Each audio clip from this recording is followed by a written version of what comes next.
Labą dieną, mėly Polo bendruomenės nariai. Šiandien pristatysiu vieną temą, kur galvoju svarbu yra visiems mūsų Polo bendruomenės nariams, ar būtų ligoniai, ar tie, kurie padeda ligoniams, taip pat artimiesiems, šeimos nariams, draugams ir taip pat medikams, jeigu prisijungia, ir savanoriams, kad yra apie emocinį ir dvasinį palaikymą. Ir kaip žinom, tai yra svarbus palaikymas ir taip pat tikrai padeda. Mes visi esam vienas kitam ir turime terapinę naudą. Tai žinokim, kad ir pats pacientas, kol jis laukia gal gydytojų, prie gydytojų kabineto, taip pat prie kito paciento prisėdęs, tai žinokit, vienas kitam dar galime tikrai padėti savo šypseną, savo gerų elgesių, savo optimistinių komentarų, kad žinokit, tai yra ir terapiniai dalykai. Tai ypatingai čia, žinokit, jeigu sergat, turit ar persirgot onkologinę ligą, kad visi galite vienas kitam tikrai padėti, taip pat šeimos nariai, artimieji, draugai, savanoriai ir jeigu medikai prisijungia. Tai kaip žinom, kaip ateiname į gydymo įstaigą, tai labai svarbu emociniam ir palaikymui yra tas malonus susitikimas, gal kokia šypsenėlė, malonus pasisveikinimas. Kartais, jeigu to trūksta ir kartais taip žinom, kad trūksta, tai žmonės pavargę, nepagalvoja apie tokius dalykus, tai jeigu palydim vieną žmogų pas gydytoją ar į gydymo įstaigą ir to matom truputėlį trūksta, tai žinokit, galim irgi, gal sakyti, kompensuoti to, kad gal negavo to iš registratūros ar iš pirmųjų gydytojų ar medikų, kas konsultavo, tai jeigu palydim ligonį, būtumėt savanorius ar artimasis žmogus, tai galim truputėlį irgi padėti mūsų artimajam irgi taip pat geriau, kad jaustųsi, kaip ką tik atėjo, jeigu neranda tų šypsenų, tų malonių akimirkų. Aišku, kiti dalykai irgi yra svarbus, kaip matom šitoj skaidriai, ir švara, ir tvarka, ir grožis, pavyzdžiui, ar ne, kad palatai tvarkingai, šiek tiek papuošti, jaukus, patogūs, švarūs, tvarkingi. Ne, tai jeigu lankom ligonis arba jeigu patys esam ligoniai ir gulim arba ruošiamės, tai kartais paim kažkokį nors dalykėlį, papuošti tą kambarį ir palatą, kur gulėsim, arba prisiminti namus arba kažką svarbaus, brangaus iš savo namų atnešti ar papuošti tą kambarį, padeda tokie maži dalykai, ar ne? Taip pat kitur skaidrė, kaip matom, kaip svarbu yra lankymai. Ne? Tai jeigu ligoniai paguli šiek tiek ar ilgiau, tai kad šeimos nariai irgi stengtųsi ir aplankyti. Žinau, kad jaunimui irgi labai gera aplankyti ir ligonius ligoninėje ar net ir hospise užsienyje dažniau ruošiami šeimos nariai ir net jaunimas iš mokyklų, net iš jaunesnių klasių, kad ateitų, kad gali padėti ten prie visokių ten rankdarbių ar piešimo, ar tapimo, kad padėti irgi savanoriauja, arba kiti savanoriai, kaip žinot, yra artimieji. Ir taip pat palaikyti emociškai ir dvasiškai, net ar būtų ne tik tas palydėjimas ir bendravimas ir aplankimas, gali būti skambučiais, palaikom, jeigu iš toliau, arba naudoti tas technologijas, kad su ekranu tai pasimatyti per WhatsApp ar kažką, kad tikrai, jeigu negalim fiziškai lankyti, tai palaikyti tą artumą su technologijomis tokiu būdu. Arba kaip čia irgi vaizduota, susirenka savanoriai, draugai, padėti irgi tom įstaigom savanoriauti, pavyzdžiui, arba taip pat ir melstis už juos, už pacientus ir už medikus taip pat irgi reikia, taip pat ir tą dvasinę pagalbą, kaip apie tai truputėlį daugiau kalbėsim. Tai kaip gerai, kad Polo organizacijai turim nemažai savanorių, kurie tam paruošti, kad ypatingai palydi pacientus tame kelyje, ar ne, kad galima paskambinti nustatytų metų laikų ir pasikalbėti ir žinot, kad galim būti lydimi ir gauti tokios pagalbos. Taip pat yra kitų savanorių pagalba ir taip pat ir teisinės konsultacijos, psichologinės, dietologo, ir taip pat ir Facebook'e, ir būreliai, ir susirinkimai. Tai tikrai pasinaudokim ir leiskim vienas kitam žinoti. Tai jeigu pacientas ir laukite eilutėje pas gydytoją, tai pakalbinkite šalia esantį pacientą, ar jeigu artimieji esam taip pat, ar savanoriai, ar medikai, tai žinokit, tokia pagalba yra po ranka. Aišku, irgi tokie leidinukai, kur dabar ką tik irgi naujai išleidom, naujai spausdinu šitą linkiu savo pasveikti, kur turi nemažai labai gražų skyrių apie psichologinę ir dvasinę pagalbą. Todėl apie tai kai kurius dalykus pakalbėsim ir pažiūrėti tinklalapiuose taip pat, tai čia irgi yra pagalba, kur padeda. Tai, kaip žinom, už tai, kad yra svarbu, kaip Cicely Saunders, kur buvo pradininkė moderniosios paliatyviosios medicinos, kad tikrai tas holistinis požiūris ir kad tai remiasi dabar daugiau ir daugiau moksliniais tyrimais ir duomenimis, kad tikrai padeda. Ne, kaip esu aiškinęs kelis kartus, kad jos vienas iš pagrindinių tokių pasisakymų buvo, kad tu esi svarbus, nes esi tu ir esi svarbus iki paskutinės savo gyvenimo akimirkos. Padarysime viską, ką galim, kad ne tik padėtume jums ramiai numirti, bet ir padėtume jums gyventi iki pat natūralios mirties. Tai net ir paliatyvioji pagalba yra daugiau apie kaip gyventi ir kaip gyventi su ta simptomų suvaldymu. Ta gyvenimo kokybė, tai žinokit, yra labai teigiamas dalykas. Tai gal anksčiau buvo vieni ar kiti požiūriai arba atrodė, kad toks silpna šaka medicinoje. Bet žinau, kad yra labai, labai teigiama ir duoda vilties ir, kaip sakau, padeda gyventi ir labai teigiamas dalykas eiti prašyti paliatyviosios pagalbos, kaip žinom, kur yra ne tik prie gyvenimo pabaigos dalykas, bet dabar kuo anksčiau, to geriau, kada jau diagnozuota sunkesnė liga, kuri progresuojanti, ne, kur duoda simptomų, tai simptomų valdymų jau iš anksto geriau yra prašyti tos komandinės keturlypės pagalbos, kad tada rezultatai dar geresni. Simptomų suvaldymui ir psichologiškai, ir emociškai. Ir tai yra už tai, kad medicina kaip pati profesija, tai ta žodis profesijų, tai pasidalinu, kad žinokit, ir kartais gal ir medikams reikia ir priminti, kad yra nuskelbti kažką, ne, profesijos, to profess, ne, viešai skelbti ir ką, turi kažkokį turinį ir misiją ir tai, kas yra išdėstyta etikos kodeksuose, ne, įvairių profesijų, ne. Tai žinokit, to ir atsiskiria medikai nuo kitų grupų, nuo profesionalų ar žmonės, kur dirba ar padeda vienas kitam ar visuomeniai, yra, kad skelbia, kad jie turi kažkokią misiją. Ta misija yra aiškinama etikos kodeksuose, ne?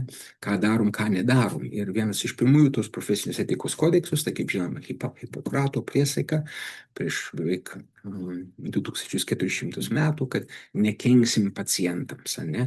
Ir taip pat, kad niekada neskirsim ar neduosim mirtinus kažkokius vaistų dozes, nei savo norų, nei kitų prašomi. Tai labai svarbu ir, gal sakyti, tikrai išskiria mediciną.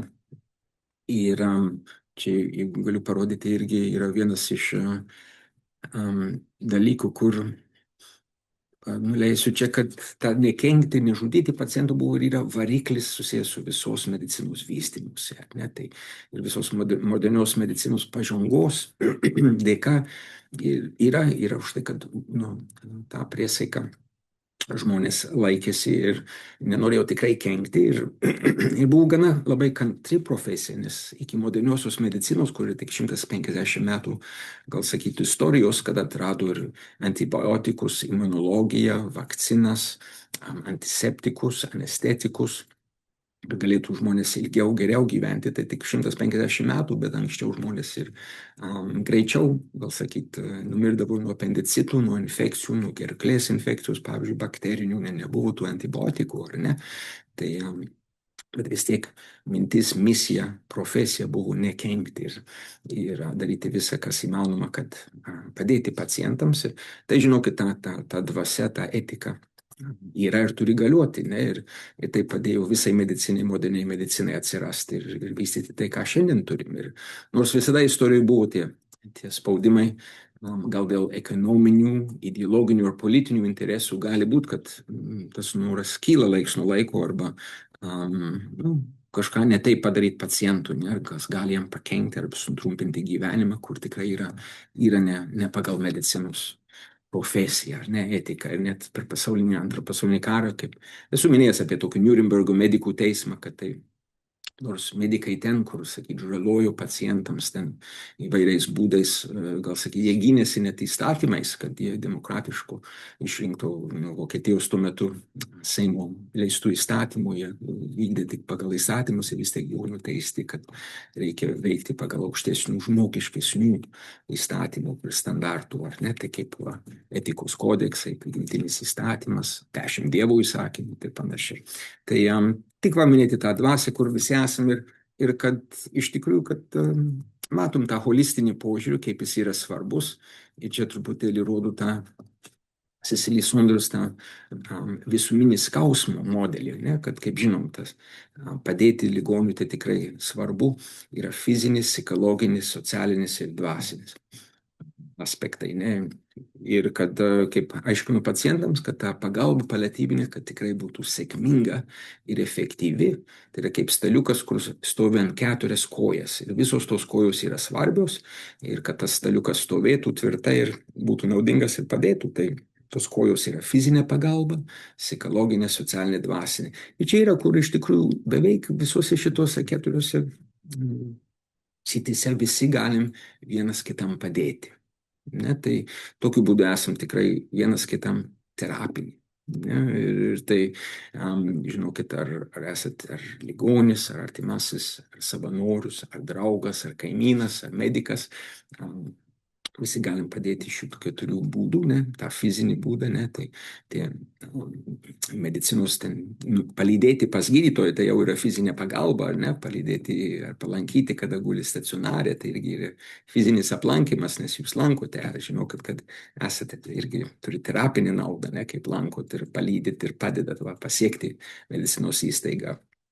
Tai, o medikams tai yra ir skirti teisingą gydymą, nuskausminimą, simptomų kontrolę, kur tai simptomų kontrolė irgi reikia tą 4-lypę, ar ne, 4 kojų, fizinė, psichologinė, socialinė, dvasinė pagalba, kad būtų efektyvi ir kad tai labai teigiamas dalykas, už tai, kad turim labai daug būdų, kaip padėti pacientams su to fiziniu skausmu, ar ne, ir esame apie tai kalbėję, tai žinokit, reikia prašyti daugiau, jeigu nesat patenkinti arba nepakankamas tas suvaldymas simptomų, prašykit daugiau paliatyvinės pagalbos. O toks kitos kojos ar aspektai, psichologinė pagalba, ar ne, kaip žinom, ir nerimas arba depresija, labai normalu, kad užeina su gal rimtesniom diagnozėm, bet kas gero yra, kad dažnai praeina. Bet kartais, jeigu sunkiau, už tai, kad irgi veikia simptomus, ne, kad, aišku, skausmas, pykinimas, tokie dalykai yra blogiau jaučiami, pergyvenami, jeigu tikrai yra nerima, depresija, tai kartais irgi vaistukai nuo nerimo, nuo depresijos, tai padės ir kitiems.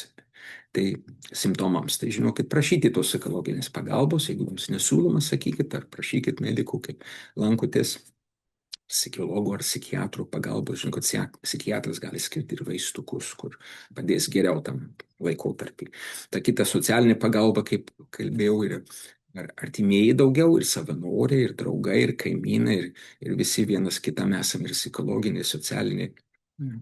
Teikiam tą pagalbą ir tą socialinę pagalbą irgi gaunam per šeimos gydytojus, kad, pavyzdžiui, namuose, kad lankytų komanda, kur gali lankyti iš paliatyvistų, gali lankyti slaugytojos padėjėja, tai koordinuoja ir to reikia prašyti dažniausiai iš savo šeimos gydytojo, ar ne, kur turi sutartis ir gali koordinuoti jums tokią tarnybą į namus. Tai ta socialinė pagalba, ne. Taip pat žinot, kur gyvena pacientas, jeigu bute, jeigu, kokiam aukšte, kur ar gali užlipti, ar gali užeiti, ar reikia pagalbos ten, ar liftas veikia, ar truputėlį būti su kitais kaimynais, kartais liftą pataisyti, net, žinau apie tokius atvejus, ne, tai labai gera ir tai žinau, kad socialinė ir padeda irgi pacientui daug, ne. Ir ta 4, ta dvasinė pagalba, tai gana naujas medikams dalykas, bet truputėlį matysim, kad tikrai matom, kad literatūroje, kad ir iš praktikos, ir iš patirties matau, kad tikrai padeda, ne, ir kad turim ir tokiu atveju, kur žmogus gal dar nekrikštytas, bet išgirsta apie tai, kad visos nuodėmės iki krikšto gali būti atleistos, tai irgi labai traukia ir kad tą truputėlį gilesnius atsakymus į gyvenimo arba gal visiškai nepagalvojęs apie tą sritį, ne, tokį naują atradimą irgi laukia ir pamatysim truputėlį apie tai ir tai žinokit, jo. Ir čia, žinoma, tą kreivę kaip psichologiškai ne, sužinoję kokią sunkią žinią arba diagnozę, yra tokios stadijos, kur tada, kodėl pacientai, mes ar kiti, ar artimieji gali irgi pergyventi tokius praeinamusius stadijas, ar ne, kad tai už tai ne per daug duoti rimto dėmesio, kas kartais jaučiama arba sakoma, nes kartais tokia psichologinė būsena tikrai praeinanti yra labai normalu, kad reaguoja į sunkią žinią su šoku, su neigimu, su pykčiu, ne, gal su depresija. Ne, bet tas paprastai viskas gražiai pereinama į priėmimą, ne, ir išgyvenimą teigiamai toliau po to. Tai žinokit, kad galite atsirasti vienoje kitoj vietoje toj kreivėje, bet kad keisis, ne, tai už tai irgi to laukti ir išjuoti su kantrybė ir su kitų ir vienų kitų pagalba. Kaip matom, tie psichosocialiniai ir egzistenciniai dvasiniai veiksmai čia nurodyta, kad nėra gal tokie skubus kaip ūminės būklės ir fiziniai simptomai, bet prie reikšmės tai yra iš svarbesnių, kad matom, kad apie viltingumą, apie prasmę, orumą ir religinė dvasinė gerovė, tai iš reikšmingiausių dalykų, kur irgi susidurėm. Ir tai, kad iš tikrųjų yra žurnaluose, čia iš Lanceto, ne per seniausiai, kad tikrai yra labai apleista ir jau laikas integruoti mediciną, kad integruotų tą dvasinį aspektą. Ir kad daug metų buvo apleista, bet čia iš tyrimų ir Danijoje, pavyzdžiui, kur labai sekularinė visuomenė, kur atrodo ne per daug rūpi ir tikėjimas nėra taip jau svarbus, vis tiek išreiškia beveik 90%. Išreiškia bent vieną tokį rimtą tokį dvasinį poreikį, ne, kada ypatingai, kada susirga arba rimtesnė diagnozė ir kad tai reikia irgi atsiliepti į tai visai profesijai ir medicinos sistemai, kad neužtenka tik gydyti simptomus vien fiziškai ar mediciniškai ir kad tai padaro didelį skirtumą ir kad tai gali irgi teikti ne tik žmonės, kur turi dvasinį, gal sakyti patirtį, bet tai irgi yra dabar kalbama daugiau ir daugiau, kad net medikai turi irgi gilintis ir kalbėtis ir ugdytis ir ruoštis truputėlį apie suprasti geriau tokius dalykus ir bendrauti ir su dvasiniais asistentais, su kapelionais, įtraukti į komandas, ypatingai paliatyvinėje medicinoje, kad gali būti irgi teikiami arba suprantama gerai žmonėmis, kur gal neturi ypatingai nuo kokio dvasinio polinkių ar variklių, kaip sakoma, bet žinau, kad tokie dalykai galima pradėti kalbą, galim tada rekomenduoti su žmogum, kuris daugiau apie tai orientuojasi pasikalbėti ar su kapelionu, ar pavyzdžiui, ar dvasiniu asistentu.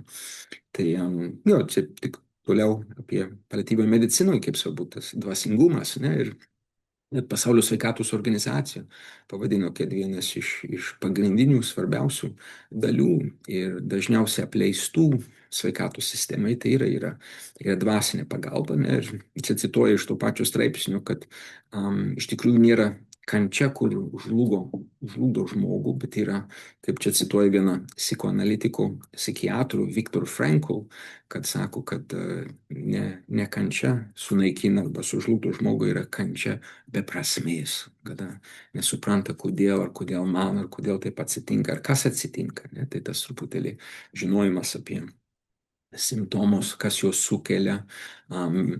Ir gerai tą suprasti, padeda integruoti ir tada tą skausmą dar geriau, nes su juo išgyventi arba neįsigąsti, arba žinau, kad jeigu bus blogiau, ką daryti, kokius vaistukus imti, kur kreiptis.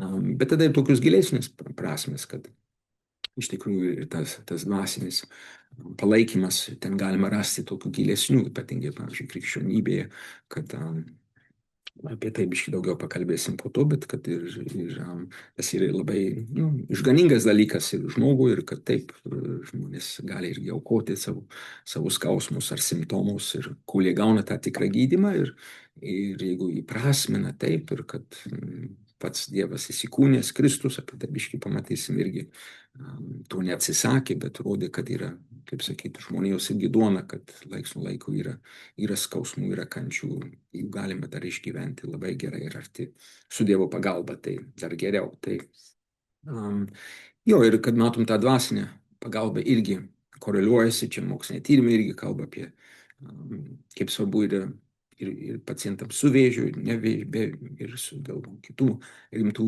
lygų, kad padeda su gyvenimo kokybė. Tikrai yra tiesioginė koreliacija. Ne, ir taip pat ir dvasingumas padeda irgi šeimoms. Ir ką jie pergyvena irgi prižiūrėdami ir padėdami kitiems, tai žinau, kad yra pagalba. Ir turiu pasakyti irgi taip pat ir medikams, ne, kad taip pat yra svarbi dalis irgi jų profesijoje, kaip skelbti tą misiją, apie ką kalbėjom. Tai ta misija yra paciento centruota, ne, kad irgi stengiamės, kad dėmesys būtų pacientui ir jo gėriui ir nebūti įtakomi kokių ekonominių, ideologinių arba politinių ten spaudimų, bet turėtum, kas yra svarbiausia pacientui, jo gyvenimo kokybė ir gyvybė. Nepaisant kitų spaudimų, kur atsiranda laiks nuo laiko ir tikrai ir tai visoje istorijoje buvo ir bus. Taip, tai net PSO apibūdino, kad ta sveikatos apibrėžti yra dinamika visiškos fizinės, psichinės, dvasinės ir socialinės gerovės būsena. Ne? Tai ne tik ligos buvimas ar nebuvimas, tokia vėl visapusiška, keturlypė, ne? Fizinė, psichinė, dvasinė, socialinė gerovė. Ir ko skiriasi tas socialinis ir psichologinis aš nuo tas dvasinio arba religinio aš, tai yra, kad yra horizontalė ir vertikalė dimensija. Ir ta horizontalė tai daugiau yra tie santykiai savyje arba su kitais žmonėmis ir tai tokia daugiau horizontalinis dalykas, ne, o vertikalinė yra santykiai su to kitonišku, ne apus ar tai, kas yra kažką kita. Tai irgi vadinama transcendentiniu, ne, kuris apėmė dvasinės jėgas, tikėjimų Dievu, malda tam padeda. Yra panašiai, kaip esu girdėjęs, kad aiškina, yra panašiai kaip žiūrėti į dangų dienos metu, ne, tik matai mėlyną dangų, ar ne, tai jeigu saulėta, jeigu debesų nėra, tai matoma mėlynas dangus ir gražus ir skaidrus ir galim pamatyti lėktuvą ar kažką tokį, bet jeigu pasižiūrim dangų naktį, daug daugiau pamatom. Nematom iki žvaigždynų, nematom ten šviesmečių toliau, ne, ir planetos ir žvaigždynai, tikrai matom tos tikrovės daug daugiau yra. Iš tikrųjų, ir čia ne pasakos arba ne, bet naktį pasižiūrėkim į tą dangų ir matom, kiek daugiau tos tikrovės yra, negu susiduriam gal paprastoje savo kasdienybėje, ne, kada tik tai mėlynas tas dangus ir tik jo matom, ne, ir tai tos tikrovės aplink mus ir virš mūsų yra daug daugiau. Tai yra koks skirtumas truputėlį irgi galim pritaikyti prie psichologinių, socialinių ir dvasinių dalykų. Tai yra kaip žvelgti ten truputėlį toliau, daugiau į tos tikrovės, nors gali netokia aiški, ne taip matosi gerai kaip dienos metu, bet daugiau toliau ir pamatom. Tai žinokit, kad tas horizontas atsidaro. Tai jo, tai čia iš kelių autorių ir atsiprašau, kad nepamiršti, kad ir likusio gyvenimo laiką negalima patirti ir atrasti daug didelių bei mažų malonių, džiaugsmingų akimirkų. Ne, tai va, kaip kalbama apie emocinį, dvasinį palaikymą, tai tie lankymai, tie dalykai, kur padam pradžiuginti ligonį ir kitus, tai iš tikrųjų, ne, ir kartais arba dažnai gali būti žmonėms irgi visiškai nauja patirtis. Ne, tai muzikos, ar meno, ar kažkokio, ar svarstymai, ar paskaitimai, ar susipažinimai su gilesnėmis temomis. Dvasiniai dalykai, pavyzdžiui, ne, tai irgi negali duoti daug džiaugsmo ramybė, kur niekada apie tai nepagalvoja, ne, arba nežinoja, ar negirdėja net. Ne. Tai už tai taip svarbi ta artimųjų savanorių veikla, ne, ir tai galima pajusti meilę ir emocijas ne tik gaunant, bet ir duodant ar mokant, irgi atsiprašau, kitus atrasti tą dvasinio gyvenimo džiaugsmą bei ramybę, tokią kokios kai kas galbūt iki šiol net nebuvo patyrę. Ne, tai už tai niekada negalvot, kad viską pakankamai žinom ar viskas mums aišku, ne, ir yra tų horizontų naujų, kur galim atrasti ir vienas kitam apie tai padėti. Tai už tai labai svarbi va medikų, šeimos narių, artimųjų, draugų, savanorių ir dvasinių pagalbininkų veikla, sukuriant malonių, džiaugsmingų bei viltingų akimirkų. Ir tai tikra pagalba ligoniui. Ir tai, ką galim tikrai kiekvienas iš mūsų, vienas kitam esam tokia irgi prasme terapiniai, ne, tai kartais, kad galvojam, šiandien eisiu lankyti ar tą draugą, ar kaimyną, ar artimą, ne, kur, tai galvoju, kad tikrai verta, ne, nors gal biškai pavargę, gal oras ne kažkoks, gal šaltoka, bet turim irgi terapinį efektą, ne, kad visi mes, ne tik medikai, bet ir šeimos nariai, artimieji draugai, kaimynai, savanoriai, dvasiniai pagalbininkai. Taip, ir gal truputį dar pakalbėti apie tokie orumo keliantys veiksmus. Tai irgi labai svarbus ir taip, žinoma, yra tokia ABCD apie tokius veiksmus. Tai ne tik apie pagarbą, bet kaip tą pagarbą išreiškima ir taip pat, kad svarbu, kad žmogus ligonis nesijaustų, kad kažkokia būtų našta. Ne, ir tai padeda tokie dalykai, kaip aš jau minėjom, švara, tvarka, grožis, dėmesys, simptomų suvaldymas. Ne, tai, kaip sakau, kada lankom ar būnam kartu su ligoniu, tai turėti tokius dalykus, tai omeny, ne, tai truputį kažką atnešti, papuošti, pagražinti, net, pavyzdžiui, gėlės, galime šokoladuką ar kažkokį papuošalą, ar kažką iš namų, taip sujaukinti aplinką, jeigu reikia. Dėmesys, tokie maži dalykai, belstis į duris, ne, sakyti, ar galiu užeiti, ir sutikti su šypsena, gal prisėsti. Žinau, tokie dalykai medikams, tai net įrodyta, kad prisėdęs prie pacientų, pacientas tikrai vertina ir gauna daugiau to dėmesio ir net vertina, kad lyg tai gydytojas pabuvo net 50% ilgiau, negu kad jeigu pabuvo tik stovintis šalia. Ne, tai tokie dalykai irgi rodo, kad yra vertinami pacientų. Ne. Taip pat simptomų suvaldymas, tai yra irgi svarbu, kad jeigu jūs artimieji arba medikai ar savanoriai sužino, kad dar tie simptomai yra, vargina, skaudina pacientą, tai patarti, pasakyti medikams, ar patarti, kad pacientas pats paskambintų, ar pasakytų, ar prašyti daugiau pagalbos, ne, kad tas simptomų suvaldymas irgi labai svarbus, orumo keliantis dalykas, ar ne, kad tikrai dėmesys gaunamas. Ir tai. Ir antroje eilutėje, trečioje čia, kad požiūris, elgesys, veiklaus gailestingumo, ugdymas savyje, tai čia yra tokia eilutė, čia yra ta ABCD, kur nukreipta daugiau į tą kitą negu pacientą, bet būtent tas kitas, ką jis turi truputėlį veikti su savim, kad duotų kitam daugiau to orumo. Tai pavyzdžiui, jeigu esi artimasis, jeigu esi kaimynas, savanoris, medikas, tai svarbus tavo yra, pavyzdžiui, pirmas tas požiūris, koks savo požiūris į ligonį. Kad kartais kaip medikai galim tik matyti tą patologiją, bet nematom tą patį žmogų, nematom tą visumą. Koks elgesys, tokie maži dalykai, kaip sakiau, šypsena, pasilietimas, prisėdimas, skubotumas, kad kartais maži aptarnavimai, kaip paimti kažką nuo grindų, jeigu nukrito, ar paduoti stiklinę vandens atsigerti, ar paduoti kažką, arba pagirti kažkokį papuošalą, gėlės ar šokoladukus matom, tai kad tas nurodo, kad pacientas kažkaip kitam buvo vertintas ir už ką. Taip visada galim ir paklausti, kas dovanojo, kas atnešė, ir taip panašiai, tai irgi duoda orumo keliantys veiksmai, tai truputėlį turėti tą omeny, kaip lankom ar padedam, taip pat veiklaus gailestingumo ugdymas savyje.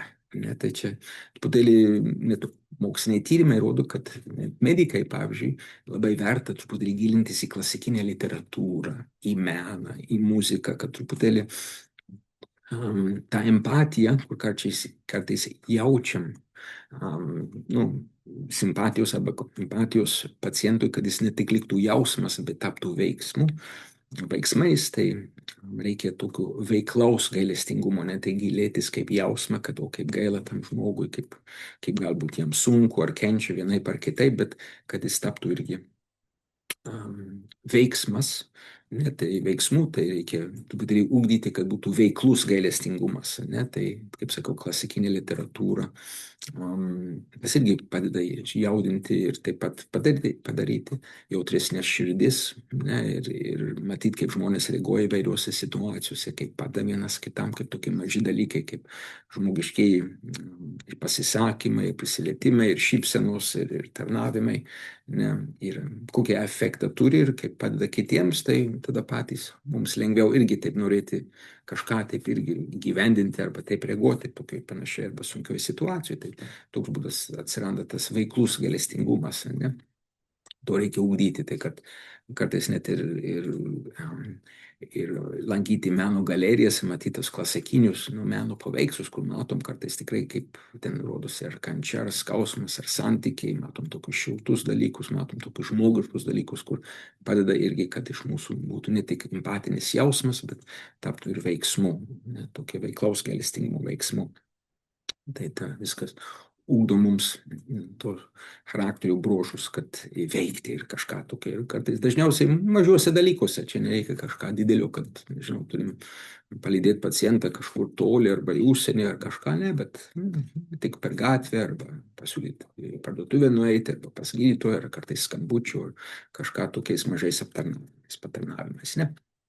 Ir ten paskutinė eilutė šitos skaidrės, tai yra toks klausimas, vadinasi, nuo orumo kelintis klausimas. Ir čia geras dalykas ir medikams, bet kartais ar esate artimas, ar kaimynas, ar savanorius, tai toks klausimas iš karto irgi įrodyta, kokie 9,000 pacientų apklausoje, ne, kad duoda labai gerą efektą, jeigu kartais pagalvojam, paklausti, ne, kas jūsų galva mums svarbiausia žinoti apie jūs. Ne, tokį paklausti vieną klausimą, orumo kelintis klausimas. Ne? Kas jūsų galva mums svarbiausia žinoti apie jūs? Ne?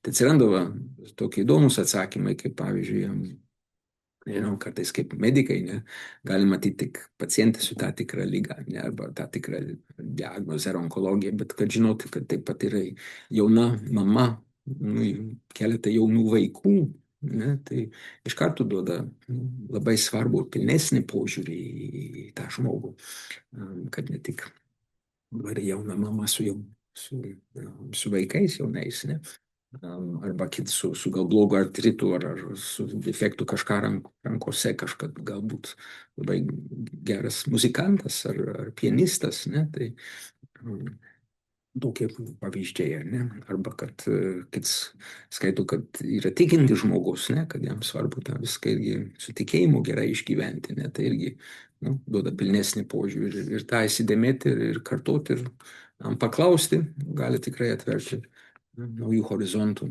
kaip padėti, kaip teikti tą emocinį dvasinį pagalbą.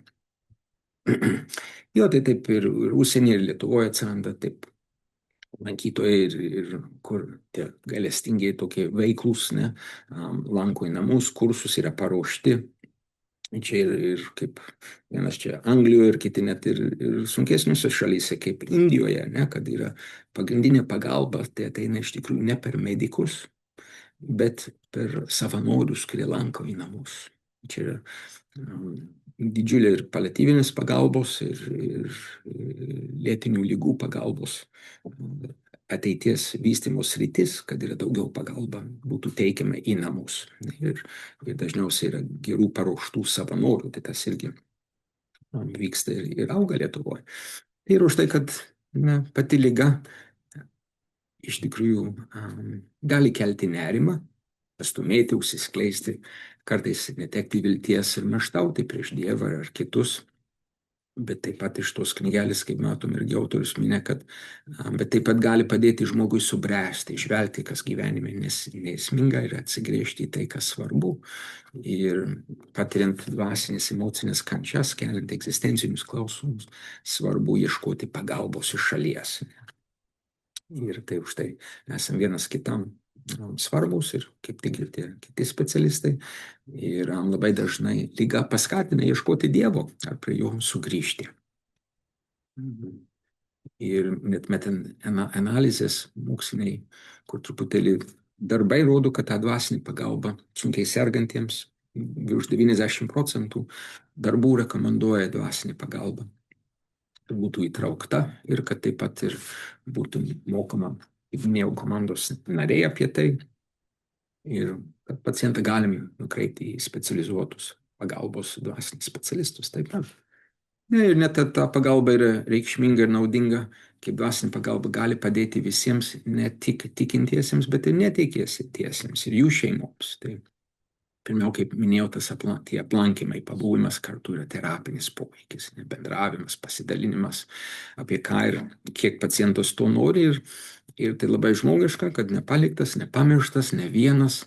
Nežinau, tokiu atveju, kur jo ir buvo žmonės netikintysis, bet kapelionas tik užeina, pasako labą dieną ir kaip sekasi, ir taip žmogiškai irgi moka ir pabendrauja. Ir po truputėlį su laiku, jeigu domina biški giliau ir labai natūraliai ateina tokie klausimai ar pasisakymai, gali labai teigiamai išeiti iš tokių pasisakymų, kad aš netikintis, arba aš niekada netikėjau, arba niekada netikėsiu. Tai žinokit, tai kitam žmogui irgi paliečia širdį, kaip padėti, kaip ką paaiškinti, ar kokį klausimą, ar įsiaiškinti, ar paklausti, ir užmesga ryšį ir pokalbį, ir gali būti naudinga. Ir naudinga abiems, iš tikrųjų, tai žinokit, ir vieno žmogaus klausimas ar abejonė, ne, kitam gali irgi labai padėti, o kodėl aš taip galvoju, ne kitaip, arba kaip tą paaiškinti, ar kaip padėti suprasti. O taip pat tikintis žmogus irgi gali melstis už tą kitą žmogų, ar biškį nuėjęs pagalvoti, ar paskaityti, ar pasiklausti, kaip galiu padėti, arba kaip geriau atsakyti tokius klausimus. Taip pat taip ta gyvenimo ir kančios prasmių pasidalinimas, praturtinimas. Ne? Tai jo visi iš tikrųjų esam ką turėję, kur galim irgi pasidalinti, arba ieškoti irgi platesnių, gilesnių, irgi atsakymų, kaip šventajame rašte. Ne, ar kitos literatūros pasidalinimas, bet nepakeisi, kas randama šventame rašte, ne, kur ir per daug tūkstantmečių neperduodama mums ir paliktas kaip didžiulis paveldas, ne, žmonių, kur tikrai daug ką išgyveno, kentėjo. Daug jų irgi buvo maišytojų, ne, kur netikėjo arba nenorėjo, ar priešingai galvojo, ne, ir matosi jų irgi istorijos ir atradimai. Taip pat maldos ir palaiminimų galimybė ir galios, kad, kaip sakau, artimųjų, ar lankytojų, ar savanorių, ar dvasinių asistentų, tai irgi padeda, ar ne? Tai taip pat ir tie sakramentai, kur šiek tiek minėjęs, ne, kad tie ypatingai būdai, kaip Dievas veikia ir paliečia žmonės, ir mes tą turim irgi didelį istorinį paveldą, ne, kaip tikrai veikia ir padeda, tai nuo krikšto. Kad, kaip minėjau, visų nuodėmių atleidimas iki krikšto, taip pat žmogus tampa Dievo vaiku, toks ypatingas santykis su Dievu. Ir ekstra atveju gali, ne, jeigu kažkas mirštų prie kitų žmogaus, tai gali, jeigu nekrikštytas ir kit žino kaip, tai labai paprastai yra krikštyti, gal sakyti, turėti vandenį ir krikštyti formulę, krikštiju tave vardant Dievo Tėvo, Sūnaus ir Šventosios Dvasios. Turėti tą intenciją, krikštydamas, kaip ką daro katalikų bažnyčia, tai irgi darau. Ne? Tai gali būti, kad ir žmogus neturi pilną supratimą, kas yra tas krikštas, ar ką daugiau daryti, ar ką bažnyčia tiki, bet jeigu turi tą intenciją krikštyti, daryti tai, ką bažnyčia daro, kai jį krikštija, panaudoja vandenį, paliečia kūno dalį, gali būti bet kokią kūno dalį, ne, su to vandenuku, ir taip sakydamas, su tą intencija, krikštiju tave vardant Dievo Tėvo, Sūnaus, Šventosios Dvasios, tai yra trejybės, ne, vardu, tai tikrai gali būti galiojantis krikštas, ne ekstra atveju, ne, paprastai tai teikime kunigo ir parapijose, arba galbūt ir ligoninėje, kapeliono, bet čia ekstra tokiu atveju žinoti, kad gali bet kas ir krikštyti, ar ne, net ir nepilnai suprasdamas, arba ne. Bet ligonių patepimas, kad tikrai tas sakramentas nėra kaip paskutinis patepimas, kaip esam minėję, kad anksčiau taip vos nevadindavo, tai atrodo be vilties toks sakramentas, bet ne, yra kuo anksčiau, to geriau, ir galima kartoti daug kartų, duoda ir kūnui, dvasiai tą tikrą stiprybę, ir jeigu Dievas nori irgi pagerėjimą ar pagijimą. Žinau, kapelionų, kur ir reanimacijų yra teikia šitą sakramentą, ir dažniau negu stebuklas yra vos ne fenomenas, kad pagerėja pacientai, kartais ir visiškai gali pagerėti, jeigu Dievas nori teikti ir žmogus tą dovaną pagijimo, tai gali irgi gauti, o jeigu ne, tai ir paruošia tam, tai paskutiniai kelioniai, bet tai gali dar būti ir toliau, kad dar dienų, savaičių laikas, ne? atgaila išpažintis, neatleisim nuodėmės jau krikščito žmogaus, ne. Tai jeigu seniai buvo, ar žmogus nelabai žino, kaip tai atlikti, arba atliko prieš 20-30 metų, ar kažką tokio, tai nieko baisaus, tai labai gerai, kad tai tegu pasako kunigui ir kunigas padės, teikdamas tą sakramentą, ar truputėlį prieš, arba per patį sakramentą, negali padėti tą geriau atlikti, ne, priminti gal įvairias sritis ar dalykus, kur žmogus gali pritarti arba pasisakyti ir padės, palengvins tą kelią tikrai. Ne komunija, tai tas irgi gavimas Eucharistijos, arba ką tikisi katalikų ir stačiatikių bažnyčiai, kad toje ostijoje, kad tikrai yra Kristus fiziškai, ne, čia yra stebuklas, ir, kur vyksta per mišias, ne, kad duona tampa Kristaus kūnu ir kad tokiu būdu galima susivienyti su Kristumi, ne, tai yra ta fizinė komunija. O jeigu žmogus fizinę komuniją negali priimti, tai jis gali dvasinę komuniją, tai čia yra kažkas tokio, kur anksčiau irgi nemažai praktikuodavau, bet popiežius Pranciškus ypatingai per epidemiją COVID primindavo žmonės, kada negalėdavo eiti į bažnyčias ar komuniją priimti, kad žinokit, dvasinė komunija gali teikti tiek pat pagalbos iš Dievo ir malonės, kaip ir fizinė komunija, ne? Tai yra trokšti ir sakyti savo žodžiais, kad norėtumėt priimti komuniją, jeigu tik galėtumėt, ne? Ir tai tinkama žmonėms, kur gal irgi gal nepilnai susiteikinęs su Dievu, arba toli nuo Dievo, ar dar reikėtų išpažinties, ar kažką susitvarkyti gyvenimo, ar santuoką, ar kažką, tai gali dvasinės komunijas, ne? Tai žinokit, žmonės, kur lanko mišias, kur gal sakyti negali eiti fizinę komuniją, bet tą dvasinę komuniją mišių metu jie prašosi iš Dievo savo žodžiais, savo širdyje, ne?